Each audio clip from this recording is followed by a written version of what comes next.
Souriez. Titi. Oui, Titi. Oui, Titi. Anti-gaspillage. Oui, anti-gaspillage.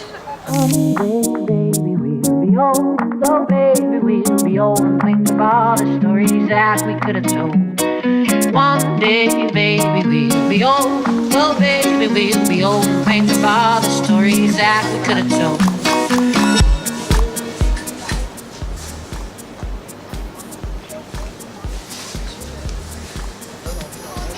Tu peux encore les toucher longtemps, Brigitte, s'il te plaît?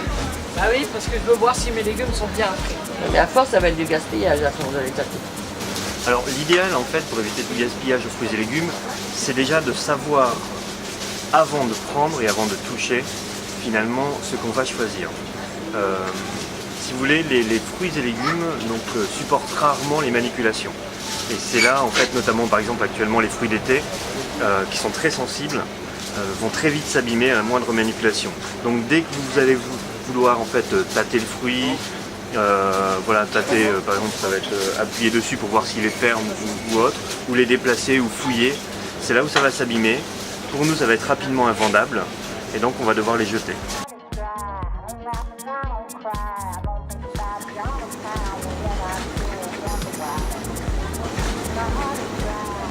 Bah, maman, pourquoi tu fais ça?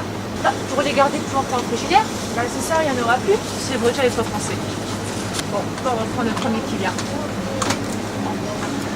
Un comportement qu'on voit très fréquemment, en fait, c'est d'aller chercher, notamment dans les produits frais, les produits aux dates les plus longues derrière. Notamment, on va prendre les jambons.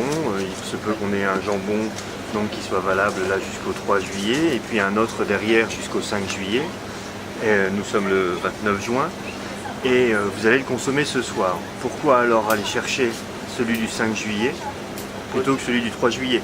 Et auquel cas, on va devoir à un moment donné se débarrasser du produit qu'on ne pourra plus vendre puisque la date limite de consommation, la DLC, en fait, sera dépassée.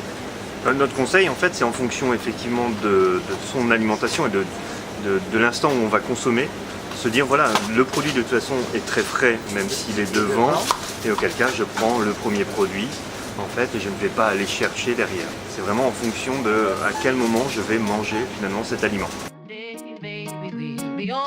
Oh baby, we'll be old and think of all the stories that we could have told. One day, baby, we'll be old. Oh baby, we'll be old and think of all the stories that we could have told. One day, baby, we'll be old. Oh baby, we'll be old and think of all the stories that... Non, non, non, non, on met pas ça là, ça peut être du gaspillage. Ce qu'il arrive parfois également, c'est que des gens changent d'avis. On est en train de faire ses courses et puis tout d'un coup on se rend compte que voilà, on avait pris une barquette de viande. Finalement on dépasse notre budget en faisant nos courses. Ou alors on décide de changer de menu. Et on se dit je vais me débarrasser de cette barquette de viande. Mais au lieu d'aller la reposer tout de suite à l'endroit où on l'a eu dans le rayon frais, certains clients en fait les déposent n'importe où.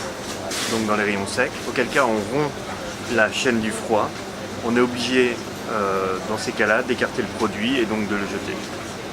Et celui-ci ne peut même pas être destiné en fait aux dons alimentaires, donc il est obligatoirement jeté. Alors mon conseil en fait est le suivant, c'est-à-dire que si on change d'avis en cours de commission, il faut rapidement en fait remettre le produit au frais. Si jamais on pense qu'on est resté trop longtemps en rayon et qu'on ne sait pas si on peut remettre le produit au frais, autant aller interroger directement en fait une des personnes de l'équipe en place, demander voilà je ne veux plus ça, est-ce que je peux le remettre en rayon. One day, baby, we'll be old.